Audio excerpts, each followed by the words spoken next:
Subscribe करें हमारा YouTube channel VK math classes and press the bell icon, जिससे आपको आने वाली हर वीडियो का नोटिफिकेशन मिले सबसे पहले।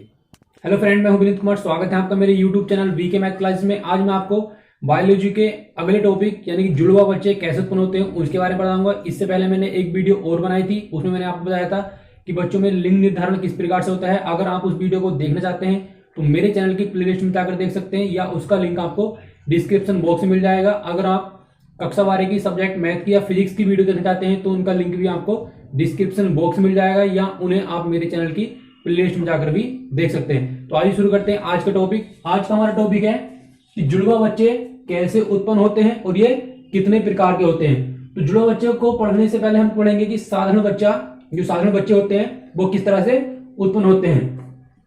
मैंने आपसे जो पहले एक वीडियो बनाई थी उसमें बताया था कि बच्चों में लिंग निर्धारण कैसे होता है, उसको एक बार रिपीट कर लेते हैं।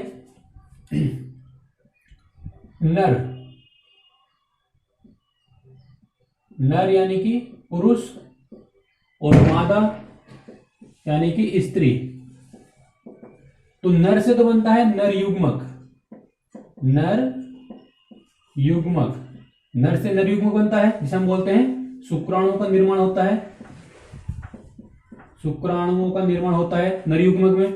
मादा से बनता है मादा युग्मक, जिसे बोलते हैं अंडाणु। अब जब ये आपस में क्रिया करते हैं तो बनता है युग्मनज, जिसे हम बोलते हैं जायगोट। और जायगोट जो होता है वो विकसित होता है और भ्रूण का निर्माण करता है। भ्रूण का निर्माण करके वो क्या करता है, नई संतान उत्पन्न करता है। तो नर से तो बनता है नर युग्मक और मादा से बनता है मादा युग्मक। अब जब दोनों आपस में मिलते हैं, जब निषेचन की क्रिया होती है, जिसे हम बोलते हैं जब युग्मनज का निर्माण होता है, तो युग्मनज का निर्माण होने के बाद क्या होता है, भ्रूण का निर्माण होता है। भ्रूण क्या होता है, विकसित होकर नई संतान को उत्पन्न कर देता है। तो ये प्रोसेस होता है साधारण बच्चे को उत्पन्न होने का। इसको हम मादा जनन तंत्र में देखते हैं। मादा जनन तंत्र में किस तरह से साधारण बच्चे का निर्माण होता है।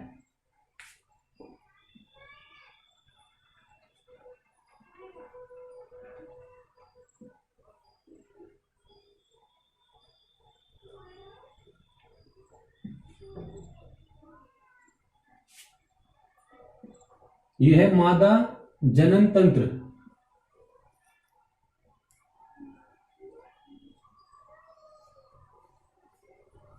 ये मादा जनन तंत्र है।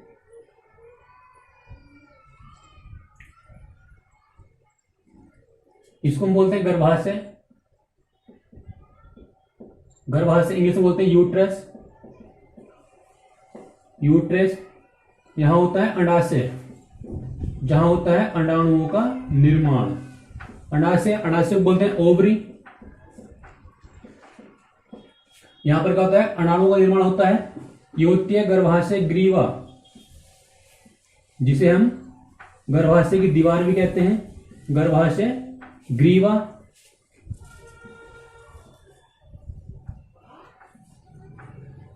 ये होती है अंडवाहिनी, जिसे हम बोलते हैं फैलोपियन ट्यूब। तो यहां पर क्या होता है, जब अंडाशय से अंडाणु निषेचित होता है, मतलब कि निकलता है, यहां से क्या होगा, एक अंडा निकलेगा। और जब अंडा इस तरह से जाएगा तो क्या होता है, एक अंडे के अंदर कोशिकाओं का निर्माण होता है। यानी कि जब अंडाणु का शुक्राणु के साथ मिलाव होता है, निषेचन होता है, तो वहां क्या होता है, युग्मनज, जिसे हम कह सकते हैं यहां पर क्या होगा, युग्मनज का निर्माण हो जाएगा। जब युग्मनज का निर्माण होगा तो युग्मनज के अंदर यानी कि जो अंडा है, अंडे जब शुक्राणु को मिला हुआ है तो निषेचन की क्रिया हुई है। अब निषेचन की क्रिया होने के बाद जो अंडा है, अंडे से जो युग्मनज बनेगा यानी कि ब्लास्टोमेयर्स बनेगा, उसके अंदर एक अंडे के अंदर 2 कोशिकाओं का निर्माण होता है। फिर 2 कोशिकाओं से 4 कोशिकाएं, फिर 8, फिर 16, फिर 32, फिर 64, इसी तरह से करते करते ये क्या होती है, 64 कोशिकाओं का निर्माण होता है। और जब 64 कोशिकाओं का निर्माण होता है, उसके बाद देती है गर्भाशय की दीवार से मिल जाती है। और गर्भाशय की दीवार से मिलने के बाद क्या होता है, ये गर्भाशय की दीवार से मिल जाएगा और यहां पर क्या हो जाएगा, भ्रूण का निर्माण होना प्रारंभ हो जाएगा। तो भ्रूण का निर्माण होना प्रारंभ हो जाएगा और 9 माह बाद प्रसव पीड़ा के साथ बच्चे का क्या होता है, जन्म हो जाता है। तो ये प्रोसेस होता है साधारण बच्चे का उत्पन्न होने का। एक बार दोबारा देख लेते हैं। ये गर्भाशय दीवार है, यानी गर्भाशय, ग्रीवा जिसे हम बोलते हैं सर्विक्स, अंडाशय से अंडे निकलते हैं। जब एक अंडा अंडाशय से निकलता है तो जब वो ब्लास्टोमियर्स यानी कि युग्मनज बनता है, और युग्मनज क्या होता है, एक ही अंडे के अंदर दो कोशिका बन जाती है। जब दो कोशिका बन जाती है तो वहां पर क्या होता है, दो कोशिका बाद जब दो कोशिकाएं विकसित होती हैं तो 2 के बाद 4, 4 के बाद 8, 8 के बाद 16 और 32 इसे करते करते क्या हो जाती है, 64 कोशिका निर्माण हो जाता है। अब 64 जब कोशिकाएं पूरी हो जाती है तो वो क्या होती है, गर्भाशय की दीवार से मिल जाती है, और वहां पर क्या होता है, भ्रूण का निर्माण होता है, और भ्रूण जो होता है वो विकसित होकर नई संतान का निर्माण कर देता है। तो ये होता है एक साधारण बच्चे को उत्पन्न होने का प्रोसेस। इसके बाद हम देखेंगे कि जुड़वा बच्चे हम किसे कहते हैं और ये कितने प्रकार के होते हैं। तो जुड़वा बच्चे हम किसे कहते हैं, और एग्जाम में ये क्वेश्चन पूछता है कि जहां अंडाणु का, जैसे ये अंडाणु इस तरह से निकल कर गया है अंडवाहिनी से, और यहां पर क्या हुआ है, इसका शुक्राणु के साथ निषेचन हुआ है, यानी कि फर्टिलाइजेशन हुआ है। तो जहां पर शुक्राणु का अंडाशय के साथ क्या होता है, मिलाप होता है, निषेचन होता है, उस स्थान को हम क्या कहते हैं, ampullary, AUMPAR, ampullary isthmus, ampullary isthmus junction. ये पूछ लेता है एग्जाम में कि जहां पर अंडाणु का शुक्राणु के साथ निषेचन होता है उस स्थान को हम क्या कहते हैं, उस स्थान को हम बोलते हैं एम्पलरी इस्थेमस जंक्शन। अब हम देखते हैं जुड़वा बच्चे किसे कहते हैं। तो सामान्य अवस्था में क्या होता है, एक ही बच्चा उत्पन्न होता है, लेकिन कुछ कंडीशन ऐसी होती है जहां पर जुड़वा बच्चों का निर्माण होता है। तो जुड़वा बच्चे हम किसे कहते हैं, जब एक ही समय पर क्या होता है, एक से अधिक यानी कि 2 बच्चों का जन्म होता है, उन्हें हम बोलते हैं जुड़वा बच्चे। अब जुड़वा जो बच्चे होते हैं वो 3 प्रकार के होते हैं। पहला होता है एक युग्मनजी, एक युग्मनजी यमज, जिसे हम बोलते हैं इंग्लिश में मोनोजाइगोटिक, मोनोजाइगोटिक ट्विंस, ट्विंस बोलते हैं जुड़वा, मोनोजाइगोटिक ट्विंस। दूसरा होता है द्वियुग्मनजी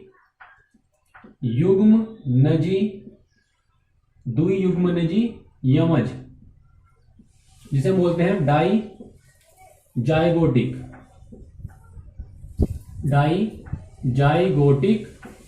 ट्विंस। तीसरा होता है श्यामी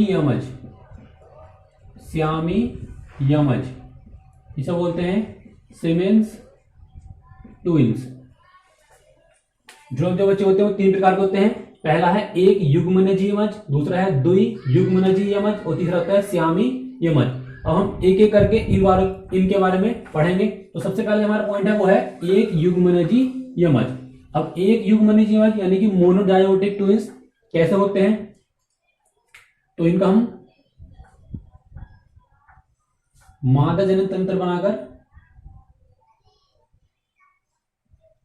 इनको हम देखेंगे किस तरह से उत्पन्न होते हैं।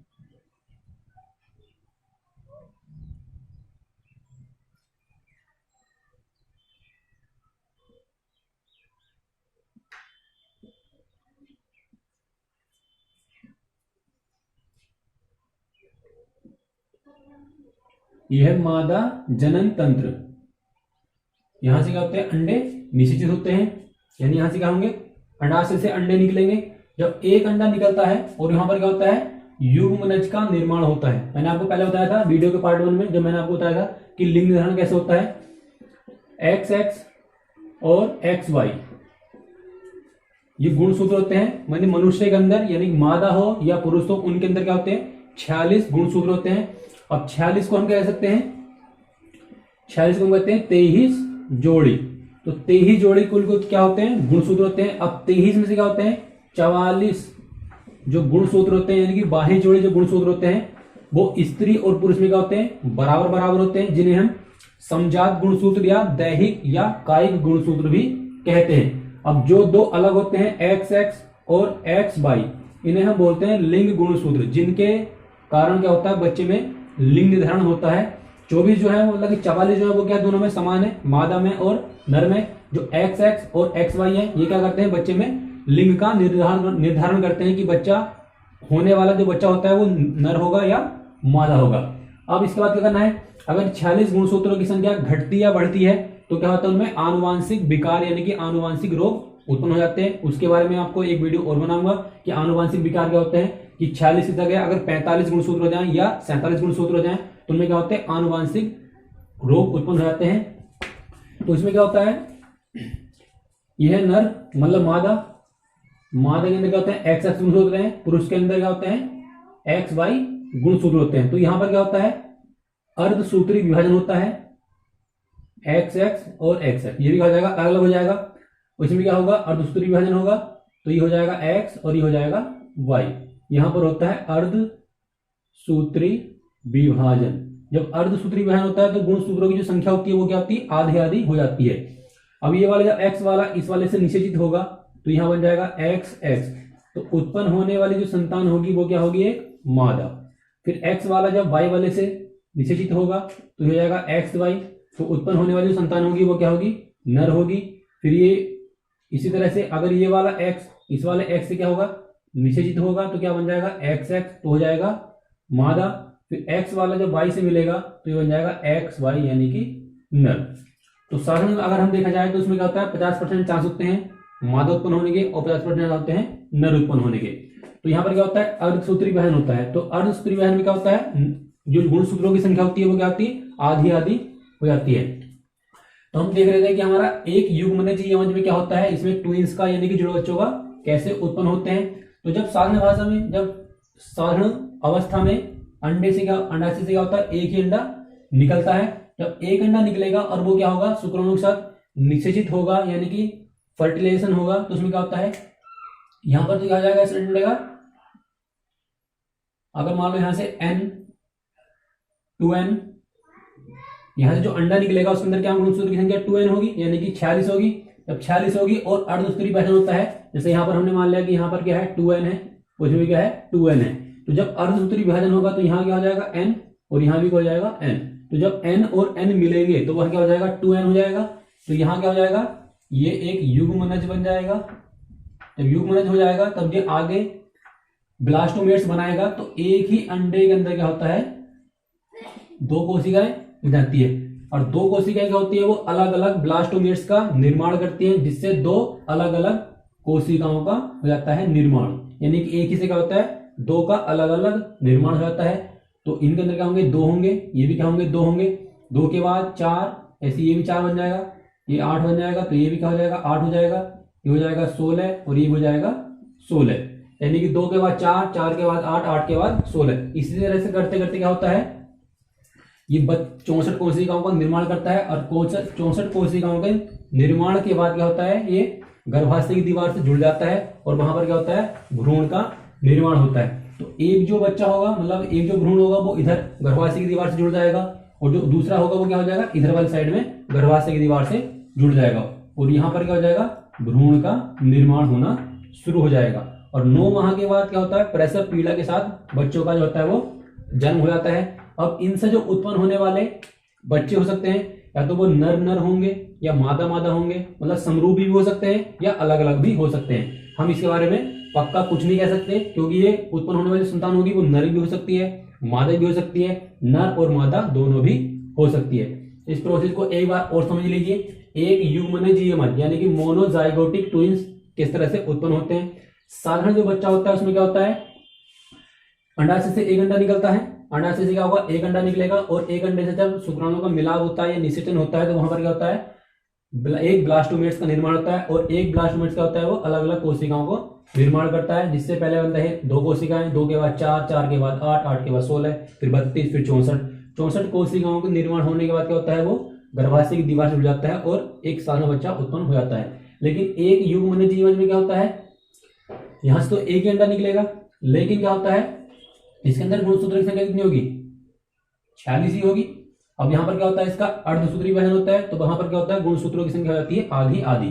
तो n और n, जब n और n, क्योंकि शुक्राणु के अंदर क्या होते हैं 2n गुणसूत्र होते हैं, 2n जब गुणसूत्र होते हैं वो n और n से जब मिलेगा तो क्या बन जाएगा, 2n बन जाएंगे। जब 2n बन जाएंगे तो एक ही अंडे के अंदर क्या होती है, 2 अलग अलग कोशिकाओं का निर्माण हो जाता है। और फिर अलग अलग जब निर्माण होता है तो वे क्या होती है, 2 अलग अलग ब्लास्टोमेट्स में, यानी जो युग्मनज बनते हैं वो क्या होते हैं, 2 अलग अलग ब्लास्टोमेट्स में क्या होते हैं, विभाजित हो जाते हैं और अलग अलग विभाजित होने के बाद क्या होती है, अलग अलग कोशिकाओं का निर्माण करते हैं, जिससे दो अलग अलग भ्रूण का निर्माण होता है। जब भ्रूण का निर्माण होता है तो वह क्या होती है, वो विकसित होकर दो नई संतानों का उत्पन्न करती है। अब जो उत्पन्न होने वाली संतान होती है वो नर भी हो सकती है, मादा भी हो सकती है, मतलब दोनों नर नर हो सकते हैं, दोनों मादा मादा हो सकते हैं, या फिर दोनों अलग अलग भी हो सकते हैं। तो ये प्रोसेस होता है एक युग्मनजी यमज यानी कि मोनोजाइगोटिक ट्विंस के उत्पन्न होने का। अब इसी में जो अगला पॉइंट आता है वो आता है हमारे पास द्वियुग्मनजी यमज। द्वियुग्मनजी यमज में क्या होता है, द्वियुग्मनजी यमज, द्वियुग्मनजी यमज यानी कि डाइगोटिक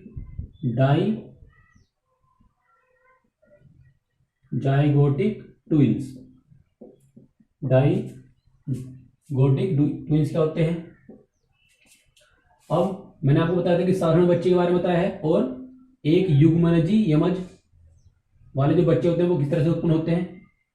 साधारण अवस्था में क्या होता है, यह एक मादा का जनन तंत्र,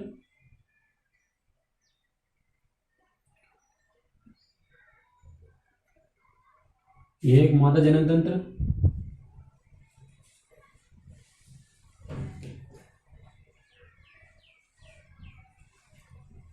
ये गर्भाशय की दीवार है।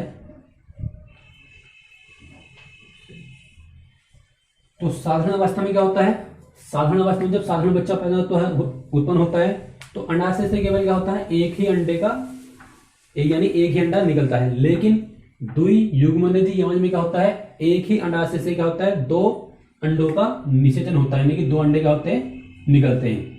सामान्य अवस्था में तो एक ही निकलेगा, लेकिन कभी कभी कंडीशन ऐसी होती है कि वहां पर क्या है, एक ही अंडाशय से दो अंडे निकलते हैं। और जब दो अंडे यहां से दो अंडे निकलेंगे इस तरह से, तो क्या होंगे, वो यहां पर दो अंडे पहुंच जाएंगे, और वो क्या होंगे, जब दो अंडे शुक्राणु के साथ मिलेंगे तो वहां पर क्या होगा, दो अलग अलग ब्लास्टोमियर्स यानी कि युग्मनज का निर्माण होगा।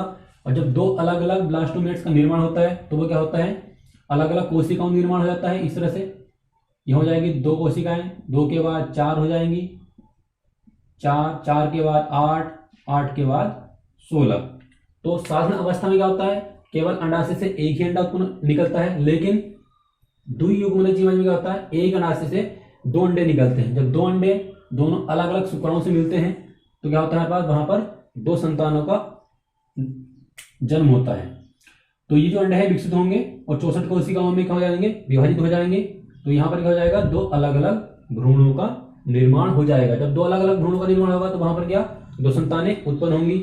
अब जो दो संतानें उत्पन्न होंगी वे क्या हो सकती है, बिल्कुल समरूप हो सकती है। जैसे कि मैंने आपको पहले बताया था, समरूप मतलब एक जैसी, नर नर या मादा मादा, या अलग अलग भी हो सकती है। तो द्वियुग्मनजी यमज में क्या होता है हमारे पास कि अंडाशय से दो अंडों का निषेचन होता है। जहां पर दो अंडों का निषेचन होगा तो वहां पर क्या होगा, हमारे पास दो यानी कि द्वियुग्मनजी यमज का निर्माण हो जाता है। अब इसके बाद आता है नंबर 3 पे। नंबर 3 है हमारा श्यामी यमज। श्यामी यमज, श्यामी यमज बच्चे कैसे होते हैं, श्यामी यमज आपने देखा होगा कि फिल्मों में भी देखा होगा कि कुछ बच्चे जो होते हैं वो किसी ना किसी भाग से यानी कि एक दूसरे से जुड़े होते हैं, चाहे वो हाथ से जुड़े हों या पैर से जुड़े हों या पेट से जुड़े हों, तो वो क्या होता है, श्यामी यमज के अंतर्गत आते हैं। तो उसकी प्रोसेस क्या होती है उसे देख लेते हैं।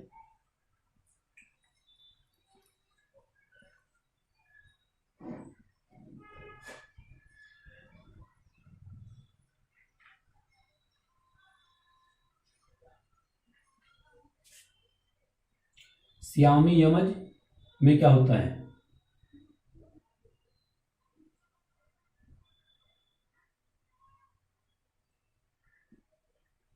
श्यामी यमज में अब अंडाशय से एक ही अंडा यहां पर क्या होगा, निषेचित होगा, या तो इधर साइड से होगा या फिर इधर साइड से होगा। एक ही अंडा क्या होगा, निषेचित होगा।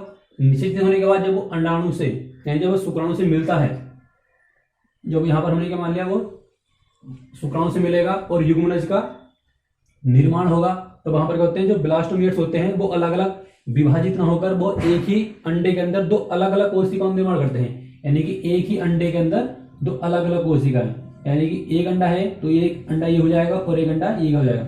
मतलब जो अंडा है जो निषेचित हुआ है वो क्या होगा, किसी ना किसी भाग से दो अंडे मतलब एक ही अंडे के अंदर जो दो कोशिका होती है वो क्या होती है, अलग अलग ना होकर आपस में एक साइड से जुड़ी हुई होती है, चाहे वो हाथ से हो, मतलब जो जैसे हमारे पास यहाँ पर दो कोशिका निर्माण होगा, 2 के बाद 64, मतलब 2 के बाद 8, 2 के बाद 4, 4 के बाद 8, 8 के बाद 16, 16 के बाद 32 जब कोशिका निर्माण होता रहता है। तो जब भ्रूण बनता है यहाँ पर क्या हो जाएगा, गर्भाशय की दीवार से जब भ्रूण का निर्माण होगा तो वो क्या होते हैं, कोशिकाएं जो भ्रूण बनता है तो वो किसी ना किसी भाग से क्या होता है, एक दूसरे से जुड़े होते हैं। यानी कि जब बच्चे उत्पन्न होते हैं, सियामी यमज के अंतर्गत जो बच्चे उत्पन्न होते हैं, तो जब बच्चे उत्पन्न हो जाते हैं 9 माह के बाद, तो उसके बाद क्या होता है, जो उत्पन्न होते हैं तो उनका या तो हाथ, यानी तो जो बच्चे होंगे या तो उनका हाथ किसी ने जुड़ा होगा, या उनके पैर जुड़े हुए होंगे, या उनका पेट जुड़ा होगा। तो किसी ना किसी भाग से जो बच्चे होते हैं वो क्या होते हैं, जुड़े हुए होते हैं। तो उन्हें बोलते हैं सियामी यमज। यानी कि जो तीसरे प्रकार के जो जुड़े बच्चे होते हैं उन्हें बोलते हैं सियामी यमज। वो किसी ना किसी भाग से क्या है, आपस में शरीर से जुड़े हुए होते हैं। तो उसकी जो कारण है वो कारण यह है कि जब अंडाशय से अंडा निकलता है तो जब वो युग्मनज का निर्माण करता है, युग्मनज के निर्माण के जब ब्लास्टोमेट्स का निर्माण होता है तो वो जो कोशिकाएं अलग अलग ना होकर एक ही स्थान पर, मतलब एक ही जगह आपस में जुड़ी हुई होती है। जुड़ी होने के बाद जब बच्चे का 9 माह बाद जन्म होता है तो उत्पन्न होने वाली संतान होती है, उसका शरीर भी किसी न किसी भाग पर अवश्य जुड़ा रहता है, चाहे वो हाथ से हो, चाहे वो पेट से हो, चाहे वो गर्दन से हो, मतलब किसी भी तरह से उन्हें वो जरूर जुड़ा होगा। तो ये हमारे पास 3 टाइप के जुड़े बच्चे। ये हमने बताया कि एक युग्मनजी यमज, एक बताया हमने द्वियुग्मनजी यमज, और तीसरा है सियामी यमज। और इसी मैंने आपको बताया था कि साधारण बच्चा कैसे उत्पन्न होता है और किस प्रकार का विभाजन होता है। समसूत्री विभाजन में क्या होता है, गुणसूत्रों की संख्या आधी आधी नहीं होती, लेकिन अर्धसूत्री में क्या होता है, गुणसूत्रों की संख्या होती है आधी आधी हो जाती है। अब साधारण बच्चे उत्पन्न होने में क्या होता है, जो मनुष्य होता है या मादा या स्त्री, उसके अंदर 46 गुणसूत्र होते हैं। मैंने आपको पहले बताया था 46 गुणसूत्र होंगे। अब 46 गुणसूत्रों को बोलते हैं 23 जोड़ी, यानी कि 23 जोड़ी क्या होंगे, गुणसूत्र होंगे। जब 23 जोड़ी गुणसूत्र होते हैं तो 23 जोड़ी में 44 होते हैं वो नर और मादा में क्या होते हैं, बराबर बराबर होते हैं। इन्हें हम कायिक गुणसूत्र भी कहते हैं या समजात गुणसूत्र भी कहते हैं। ये दोनों में क्या होते हैं, बराबर बराबर होते हैं। जो अलग होते हैं XX या XY, ये होते हैं जिन्हें हम बोलते हैं लिंग गुणसूत्र। तो लिंग गुणसूत्र रहता है हमारे पास XX या XY, ये होते हैं स्त्री में और ये होते हैं पुरुषों में, स्त्री में और पुरुषों में। अगर इन गुणसूत्रों की संख्या मनुष्य के अंदर घटती या बढ़ती है तो वहां पर क्या होता है, आनुवांशिक विकार उत्पन्न हो जाते हैं, जिन्हें बोलते हैं आनुवांशिक रोग। आनुवांशिक रोग कई प्रकार के हैं, टर्नर सिंड्रोम, क्लाइन सिंड्रोम, इस तरह के। उनके बारे में आपको अगली वीडियो में बताऊंगा। तो आपको बस इतना ध्यान रखना है कि जुड़े बच्चे मैंने आपको क्लियरली बता दिया है कि जुड़े बच्चे कितने प्रकार होते हैं, 3 प्रकार के, एक युग्मनजी यमज, द्वियुग्मनजी यमज और सियामी यमज। तो एक युग्मनजी यमज में क्या होता है, जो बच्चे उत्पन्न होते हैं वो नर हो सकते हैं, मतलब नर नर या मादा मादा, या दोनों अलग अलग भी हो सकते हैं। द्वियुग्मनजी यमज में क्या होता है, बच्चे जो उत्पन्न होते हैं वो भी इस तरह से होते हैं। सियामी यमज में क्या होता है, सियामी यमज में क्या होता है, जो बच्चे उत्पन्न होते हैं वो जब उत्पन्न हो जाते हैं तो उनका जो शरीर होता है, 2 बच्चों का शरीर होता है, वो किसी ना किसी भाग से एक दूसरे जुड़े होते हैं, चाहे वो हाथ से हो या पैर से हो या पेट से हो या गर्दन से हो। तो इस प्रकार के जो बच्चे कहलाते हैं वो कहलाते हैं सियामी यमज के अंतर्गत आते हैं। तो आई होप कि आपको वीडियो अच्छी लगी होगी। वीडियो अच्छी लगी तो वीडियो को लाइक करें, शेयर करें और मेरे चैनल को सब्सक्राइब करें।